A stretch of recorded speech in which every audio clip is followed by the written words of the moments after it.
Eh bien, nous voilà maintenant avec le chapitre 3, et qui va concerner la détermination du prix du consommateur. D'accord? Et le prix du consommateur, c'est ce qu'on appelle la demande. Donc on a trois éléments, trois notions qui sont bien distinctes à aller vérifier. C'est l'utilité, le budget et enfin la demande. D'accord? Donc l'utilité, qu'est-ce que c'est? C'est le degré de satisfaction lié à la consommation d'une certaine quantité d'un bien donné. D'accord? L'utilité est décroissante, c'est ce que l'on appelle l'utilité marginale. C'est le supplément retiré de la consommation d'une nouvelle unité de ce bien. C'est-à-dire que à travers des graphiques, parce que là, on va aller voir ça avec des graphiques, on va aller voir l'utilité qu'on a du bien, tout simplement. D'accord? Et on va trouver une première courbe qui s'appelle la courbe d'indifférence, qui permet de montrer différentes combinaisons possibles entre deux biens. Je prends par exemple, je vais sans citer les marques, mais vous connaissez certainement deux marques de cola. D'accord? Eh bien, si je prends ces deux marques de cola, qu'est-ce qui ferait que j'irais plus chez l'un que chez l'autre? Qu'est-ce qui fait que je vais choisir plus l'un que l'autre? Ça, c'est la courbe d'indifférence. Et il y a des gens qui vont dire, oui, mais moi, c'est plus celui-ci. Et d'autres vont dire, non, moi, c'est l'autre. D'accord? Et là, bon, le marché français, et voilà, il est très représenté avec une marque en particulier, mais on sait qu'il y a le marché américain, entre autres. Voilà, il y a une vraie concurrence sur ces deux marques-là. Et c'est qu'est-ce qui va faire la différence? D'accord? Et là, on a cette courbe-là qui existe, qui est la courbe d'indifférence. Donc, c'est d'aller classer, d'aller voir qu'est-ce qui plairait, qu'est-ce qui plaît le plus au consommateur, à l'acheteur. D'accord? Donc, plus on est loin du centre, plus finalement on est proche d'une certaine forme de satisfaction individuelle. Et quand je dis on, c'est en tant que consommateur, en tant qu'acheteur. D'accord? Parce qu'il aura plus de choix, tout simplement. Quoi. D'accord? Il aura plus de choix. Donc ça, c'est l'utilité. En ce qui concerne le budget, donc ça, on a vu le premier point, c'était l'utilité. Deuxième point, c'est le budget. Et là, on a aussi un graphique qui s'appelle la droite du budget. Et là, sur la droite du budget, on a toutes les combinaisons possibles qui existent, dans lesquelles on va pouvoir utiliser tout le revenu disponible. Voilà, c'est simplement de dire, j'ai tel revenu, je vais utiliser toutes mes ressources de revenus pour dépenser. Mais comment est-ce que je vais pouvoir dépenser? C'est un peu comme si on vous disait, tiens, voilà, vous avez 100 euros, comment est-ce que vous allez les dépenser pour, par exemple, passer un samedi après-midi en ville? Ok, vous pouvez les utiliser de plusieurs manières. Mais à la fin, il va falloir les utiliser entièrement. Donc, vous avez plusieurs types de combinaisons. Donc, on ne parle pas d'épargne, de dire, tiens, je vais en sauver un petit peu pour la fin de la journée, pour le lendemain et autres. Non, c'est-à-dire, je dois tout utiliser. D'accord? Donc, là, la droite du budget, c'est ça, tout simplement. On a aussi une autre courbe qui s'appelle l'optimum du consommateur. C'est l'ensemble des combinaisons possible des deux biens que le consommateur peut s'offrir. Finalement, c'est la combinaison entre la courbe d'indifférence, d'accord, le maximum de choix possible, tiens, j'évalue ça, et ma droite du budget.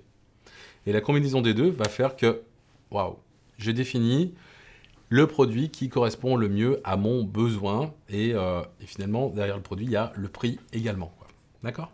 On vient de voir l'utilité, le budget et maintenant la demande. On a deux courbes à aller voir, c'est la courbe de la demande et les élasticités de la demande. D'accord?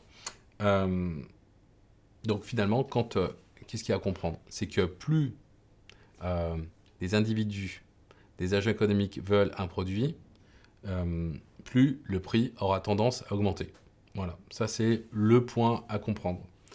Ça c'est la courbe de la demande. En ce qui concerne les élasticités de la demande, c'est la variation du prix. Alors, quand on parle d'élasticité prix, c'est la variation du prix à la hausse, c'est-à-dire que le prix augmente, qui va entraîner quoi? Une baisse du budget qui est consacré au bien, tout simplement. D'accord? Exemple, un soda, je repars sur l'idée du soda, imaginons il double, et bien finalement, qu'est-ce qui va se passer? C'est qu'on va consacrer moins de budget au produit compte tenu de l'augmentation. Voilà, ça c'est l'élasticité prix. L'élasticité revenu, c'est la demande qui varie en fonction de la variation des revenus. D'accord? Plus on a de revenus, plus on aura tendance à consommer. C'est une loi, c'est un modèle où on peut épargner. Mais voilà, en fonction des situations. Mais plus on a de revenus, plus on a tendance à consommer. Et enfin, on a l'élasticité croisée, et c'est la demande d'un bien, d'accord, qui varie en fonction de la variation du prix d'un autre bien, tout simplement. C'est-à-dire qu'il y a une interaction entre deux produits, quoi. C'est-à-dire qu'il y a un produit qui augmente, bah, l'autre produit pourrait très bien augmenter.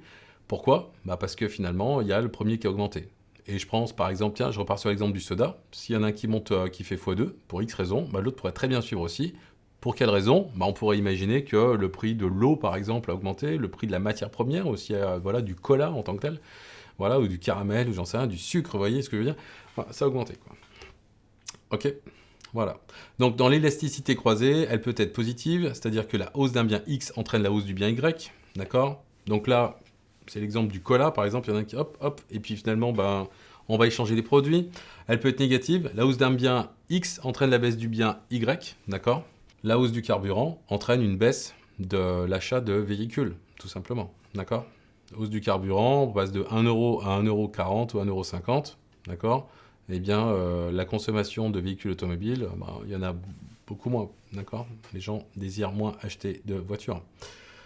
Nul, c'est-à-dire qu'il n'y a aucune, voilà, il y a aucune répercussion entre une hausse chez X sur le bien Y, voilà.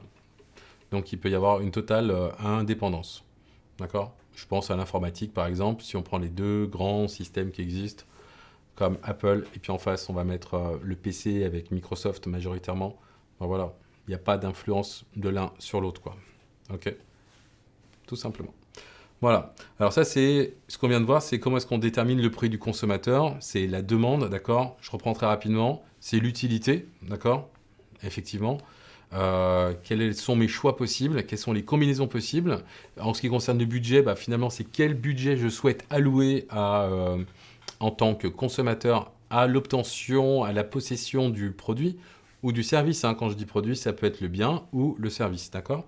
Et enfin, on a vu qu'il y avait la demande. Donc finalement, au bout du compte, il y a une demande qui est liée en fonction d'une rareté en quelque sorte et puis après un marché en général, quoi. Voilà. Voilà pour le chapitre 3. Je vais passer au chapitre 4.